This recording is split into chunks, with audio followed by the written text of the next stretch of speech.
High, hello, নমস্কার। The Bong firefly সবাইকে স্বাগতম। নিয়ে চলে এসেছি নতুন একটা ভিডিও।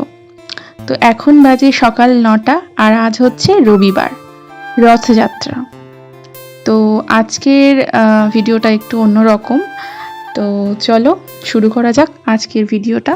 তো প্রথমেই দেখতে পাচ্ছ আমাদের ঠাকুর ঘরটা মোটামুটি এরকমভাবেই সাজিয়েছি। তো এটা আমার হাজব্যান্ড সাজিয়েছে।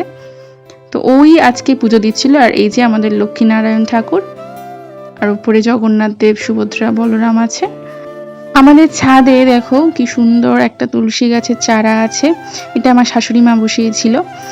আর আমার হাজবেন্ড দেখো পুজো দিচ্ছে এখানে ধূপ ফুল দিয়ে সাজিয়ে। তো ও রোজকার কিন্তু পুজোটা ওই দেয় আমাদের বাড়িতে, আমি খুবই কম দিই। আর আকাশটা আজকের প্রচুর মেঘলা, কদিন ভরই বৃষ্টি হচ্ছিল, আর রথের দিন তো বৃষ্টি হবেই হবে, এরকম একটা ব্যাপার। তো আকাশটা দেখো একবার কেমন। তো তখনও মানে আকাশটা পরিষ্কার পরিষ্কার ছিল, কিন্তু মাঝে মাঝেই বৃষ্টি আসছিল। তো আমার এই যে আকাশটা দেখতে খুব ভালো লাগে, আকাশে হালকা হালকা মেঘ আছে। আচ্ছা, এখন না আমার মাঝে মাঝে মনে হয় শরৎকাল মতন, যেন রোদ্দুরগুলো দেখে বা মেঘ দেখে আকাশে। যাই হোক, দেখো আমাদের বাড়ির পাশে কত গাছপালা, কত জঙ্গল টাইপের। হ্যাঁ, গাছপালা দেখতে যেমন সুন্দর, হাওয়া বাতাসও মোটামুটি ভালোই পাওয়া যায়। আর কি সুন্দর দেখো এখানে ফড়িংটা, অনেকদিন পর দেখলাম এই ফড়িংটা। তবে মশা প্রচুর হয়। তো যাই হোক, আমার হাজব্যান্ড আজকের ফুল আর এখানে নারকেল আছে, গোটা নারকেল। তো আমার আজকের বাড়ির চেম্বারটা উদ্বোধন হবে, তো সেই কারণে মিষ্টি ফল নেই, সরি, মিষ্টি আর নারকেল আর এই যে ফুল, আর এটা আমার চেম্বার। তো চেম্বারটা কেমন হচ্ছে সবাই অবশ্যই কমেন্টে জানিও। আর আমি এখানে বলে রাখি, আমি এখানে BHMS হোমিওপ্যাথি ডাক্তারি পড়েছি। তো সেই জন্য এটা আমার শ্বশুরবাড়িতেই একটা ছোট্ট সেট আপ করেছি। তো এর সম্পূর্ণটা মানে ডেকোরেশনের পিছনে আমার হাজব্যান্ডেরই হাত আছে, আর আমার বাবা, দুজনে মিলেই আর কি, দুজনের তত্ত্বাবধানে এটা মানে সম্ভব হয়েছে, থ্যাঙ্কস টু অল। আর এই যে আমার ব্যানার। তারপর বাইরে এসে ও ভালো করে ধূপ এবং ফুল দিয়ে ভালো করে সাজিয়েছে দেখুন। তারপর সব থেকে যেটা আমার ভালো লেগেছে, যে ও মানে নারকেল একটা নিয়ে এসে নিজে থেকে বললো যে এভাবেই একটা মানে প্রথম প্রবেশ আর কি, ঘরে প্রবেশ করাটা উচিত। তো সেই জন্য দেখো নারকেলটা কিন্তু খুব ভালো ছিল, আর এক চান্সেই ভেঙেছিল। দেখো অনেকটা জল আছে এতে। তো যাই হোক, চলো তোমাদের আর একবার স্লো মোশনে দেখিয়ে দিই যে আমার চেম্বারটা কেমন হয়েছে। যাই হোক, যতটুকু পেরেছি নিজের মতন করেই সাজিয়েছি। এখানে একটা লাফিং বুদ্ধা আছে, আর এই যে আরেকটা বুদ্ধা সাইডে আছে। এখানে ছোট্ট একটা গাছ আর চেয়ার আর যাবতীয় যা কিছু দরকারি জিনিসপত্র আছে। তো যাই হোক, এখানে পর্দা টাঙিয়েছি। তো পুরো একদম একটা রুমের মধ্যেই কিন্তু আমি পুরো সেট আপটাকে কমপ্লিট করেছি যতটুকু পেরেছি ছোট মতন।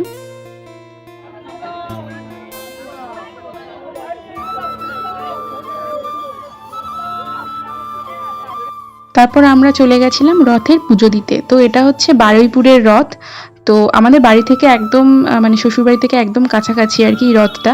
তো দেখুন কত মানে মিষ্টির দোকান টোকান বসেছে পুরো মাঠটা জুড়ে, আর প্রচুর বড় রথ ছিল এটা। তো আমাদের বাপের বাড়িতেও রথ হয়, তবে এত বড় নয়। তো এটাও ভীষণ বড়, আর সব মানে নিচ থেকে উপরে মানে ছুঁড়ে ছুঁড়ে মানে পুজোগুলো দিচ্ছিল, মানে প্রচুর এরা ভালো ক্যাচ করছিল ব্রাহ্মণ পুরোহিতরা। তো এখানে সবাই ফটোশ্যুট করছে, আর কত দোকানপাতি বসেছে, কত মিষ্টি, 20 টাকা, 50 টাকা, 30 টাকা, 100 টাকা এরকম সব, আর কত দোকানপাট বসেছে। তো আমরা তো এখানে গিয়ে ঘুগনি খেয়েছিলাম, ফুচকা খেয়েছিলাম। তো বেশ ভালোই লেগেছিল। আর এখানে এত লোকজন আসবে আমি সত্যিই ভাবিনি, অনেক অনেক মানুষ এসছে। মানে দেখুন কোনো একটা মানে নিউজ রিপোর্টাররা এসছে, তো অনেক লোকজন জমা হয়েছে এখানে। আর দেখো এখানে কি সুন্দর বেতের মানে এইগুলো কি সুন্দর খড়া আছে। আমাদের গ্রামের বাড়িতে আছে প্রচুর খড়া আর বেতের জিনিসগুলো খুব সুন্দর। এখানে ছোট ছোট রথ বিক্রি হচ্ছে, প্রচুর ছেলে মেয়ে। আর এখানে দেখুন রথের যে ঠাকুর, জগন্নাথ দেব, সুভদ্রা, বলরাম দেব, তো এইগুলো বিক্রি হচ্ছিল। আর আমার বেশ এতগুলো রথ, এতগুলো দোকান দেখতে দেখতে আমার খুব ভালো লাগছিল। ফার্স্ট টাইম এত বড় কোনো মেলাতে এসেছি। এর আগে সত্যি আমি কোনো এত বড় মেলাতে আসিনি। আর এত রোদ্দুর ছিল, মানে ছাতা খাটাতে হচ্ছিল। তো তোমাদের বাড়ির ওখানে মানে বড় রথ কি হয়, কার কোথায় বাড়ি এবং কোথায় কি রথ হয়, প্লিজ কমেন্টে জানিও। আর দেখো, সব থেকে ভালো জিনিস হচ্ছে এখানে কত গাছের দোকান বসেছে। যাওয়ার পথে ঢোকার মুখে যত রকমের চারা গাছ আছে, এখান থেকে আপনারা কিনতে পারেন বারুইপুরে রথ দেখতে এসে।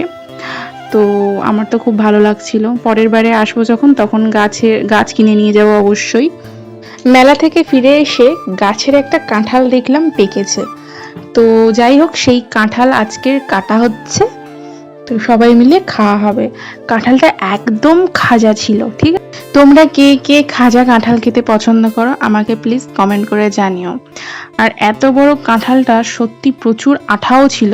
তো যাই হোক, হাতে সর্ষের তেল দিয়ে কিন্তু এটা ছাড়ানো হচ্ছিল।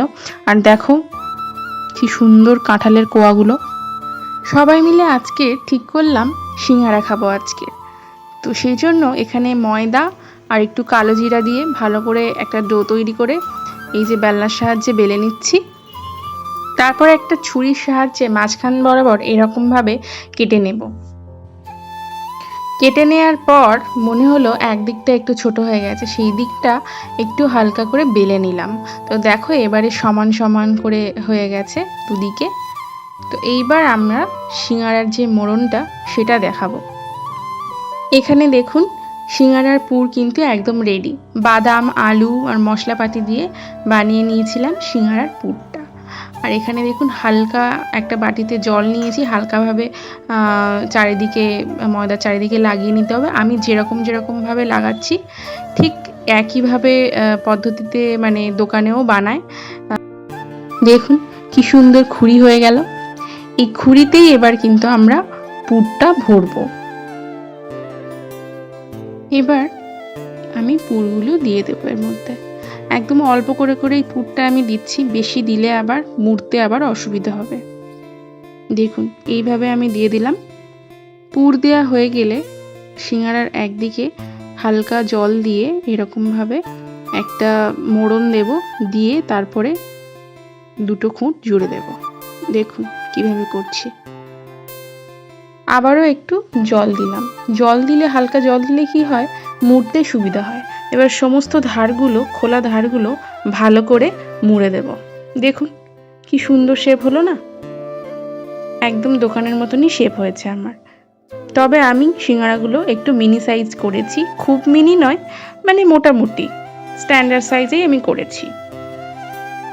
তো দেখুন এখানে সমস্ত সিঙ্গারা আমার রেডি। আমি এই কটাই করেছি।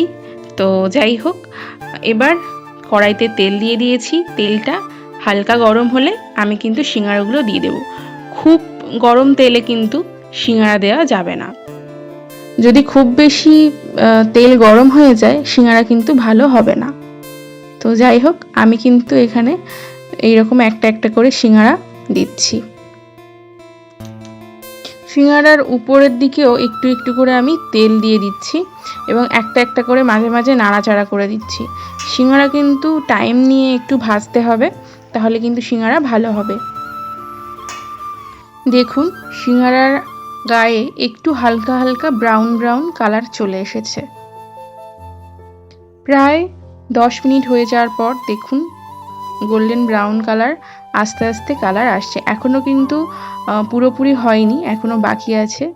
কমপ্লিট হলে আমি দেখাবো। দেখুন আমার সিঙ্গারাগুলো কিন্তু রেডি হয়ে গেছে।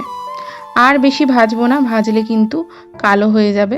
তো আমার খুব একটা কালো পছন্দ নয়, চুঙে গেলে ভালো লাগবে না বেশি। তো এবার আস্তে আস্তে করে আমি তুলে নেব। এইভাবে আপনারা বাড়িতেও কিন্তু বানিয়ে খেতে পারেন। প্রথম হয়তো মনে হবে একটু শক্ত, কিন্তু বানাতে বানাতে আবার ঠিক হয়ে যাবে। বাইরের পুরাতন তেলে ভাজা হয় এই সব তেলে ভাজাগুলো, সেখানকার থেকে কিন্তু বাড়িতে বানিয়ে খেলে বেশি স্বাস্থ্যকর। তো দেখুন সিঙ্গারা প্লেটে একদম নিয়ে চলে এসেছি। আমার ভিডিওটি ভালো লেগে থাকলে অবশ্যই প্লিজ একটা লাইক দেবেন, কমেন্ট করবেন, সাবস্ক্রাইব করবেন। পাশে থাকা বেল আইকনটাকে প্রেস করবেন যাতে সবার আগে আমার ভিডিওর নোটিফিকেশন পেয়ে যান। সবাই ভালো থাকবেন বন্ধুরা। টাটা।